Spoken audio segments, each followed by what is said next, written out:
हम तो सिर्फ इतनी अर्ज करेंगे कि नबी के जैसा है ही कोई नहीं, तेरे बाबे ते शाह ही कोई नहीं। ਉਹ ਜੀ ਬਜ਼ੁਰਗ ਬਹੁਤ ਪਹੁੰਚੇ ਨੇ ਜੀ, ਇਹ ਤੇ ਤੁਸੀਂ ਇਹ ਮੋਬਾਈਲ ਬਜ਼ੁਰਗ ਤੇ ਇੱਥੇ ਬੈਠੇ ਉੱਥੇ ਗੱਲ ਕਰ ਲੈਂਦੇ ਨੇ, ऐसी रूहानी ताकत। हजरत सैयदना गौसे आजम बगदाद में बैठ के तकरीर फरमाते थे और मिस्र वाले मिस्र में बैठ के सुनते थे।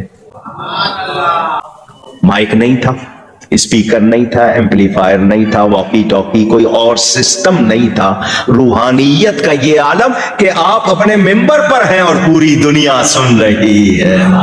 लाख का मजमा आवाज फरमा रहे हैं तो हर एक को यूं आवाज जा रही है जैसे उसके कान में बोल रहे हैं।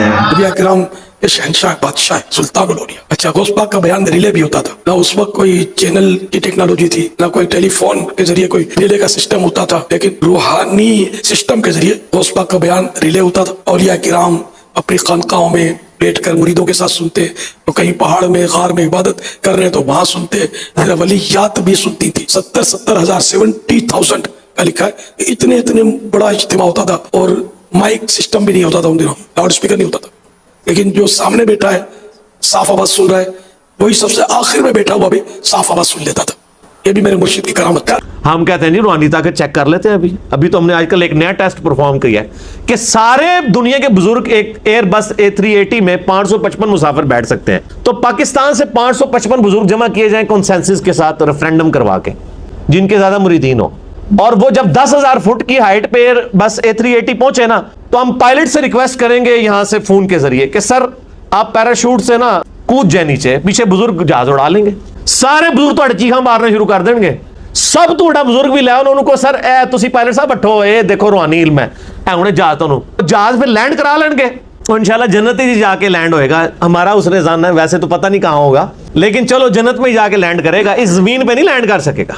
और ये अल्लाह की ताना ही करते हैं, ये पहले ही करते सन, उनको नहीं होता इन्हों को। मैंने तो चैलेंज किया कि मैं अपना मैकेनिकल इंजीनियरिंग का फार्मूला लिख के देता हूं, दुनिया का कोई बुजुर्ग उसको देख के सर पढ़ के बता दे लिखा क्या हुआ है।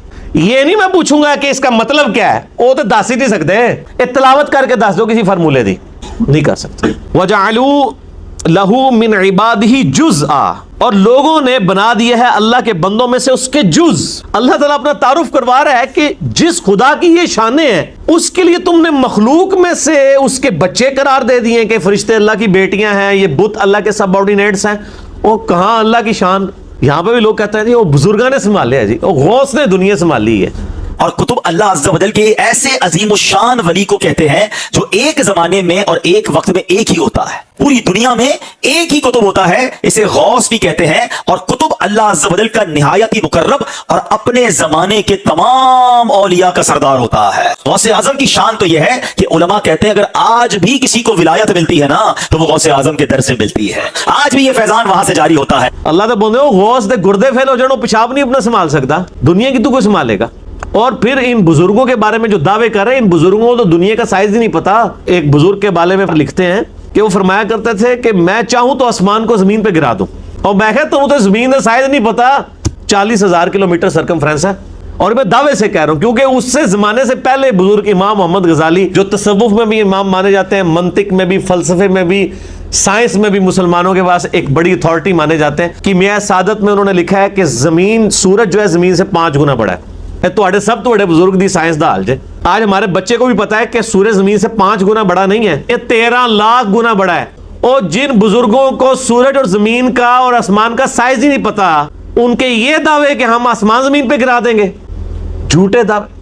और आप लोगों को तो कहते हैं कि मसला हो जाए फलाने मजार पे ले जाओ, और ये मजारों वाले जितने गद्दी नशीन बैठे हैं, जब ये बीमार होते हैं तो ये जाके शिफा इंटरनेशनल में इलाज करा रहे होते हैं। इनको क्यों नहीं किसी मजार के ऊपर लेके जाते हैं? इनका ऑपरेशन किसी मजार के ऊपर क्यों नहीं होता? सोचने की बात है ना, अकल अपनी खोल के देखे। तो अनु ट्रक दी बत्ती मगर लाया ने लगे हो तुसी भी। और मैंने तो इनको चैलेंज दिया कि छोड़ दें, आप बड़े बड़े ऑपरेशन रूहानी करते हैं, आप एक बच्चे का खतना बगैर ब्लेड मारे को रूहानी तौर पर करके बताएं, नहीं कर सकते। तो फिर इतने बड़े बड़े दावे करना इस तरह नहीं है। दुनिया में आपको खुदा को अर्न करना पड़ेगा। वो कुरान में मैं अक्सर वो जब आयत पढ़ता हूं ना, ये नबी कैसा है कि इसने इतने खुदाओं का एक खुदा कर दिया, काफिर इतराज करते थे। उसको पढ़ते हुए ना मुझे ख्याल आता है कि मेरे बारे में भी सोचते हैं, ये इंजीनियर कैसा है, इसने इतने बाबाओं का एक बाबा कर दिया जिसकी कब्र मदीने में। अन्नबिय्यु औला बिल मुमिनीना मिन अनफुसिहिम व अज़वाजुहुम उम्महातुहुम। हाँ, हमारा बाबा वो है, हमारे बाबा जान वो हैं जिनकी कब्र मदीने में है, जो मोमिनीन की जानों पर उनसे बढ़कर हक रखते हैं, और सबसे बढ़कर मा दल्ला साहिबुकुम वमा गवा, तुम्हारे नबी ना कभी बहके हैं ना कभी बेराह चले हैं, और आपके बाबे बहके भी हैं, बेराह चले भी हैं, चलाया भी है, और आज तक खुद भी जलील हो रहे हैं हमारे हाथों, और आपको भी जलील करवा रहे हैं। हम तो सिर्फ इतनी अर्ज करेंगे कि नबी के जैसा है ही कोई नहीं, तेरे बाबे थे शाह ही कोई नहीं। सल्लु अला मुहम्मद व अला आलि मुहम्मद, अल्लाहुम्मा सल्लि अला मुहम्मद व अला आलि मुहम्मद व अस्हाबि मुहम्मद व अज़वाजि मुहम्मद अजमईन इला यौमिद्दीन।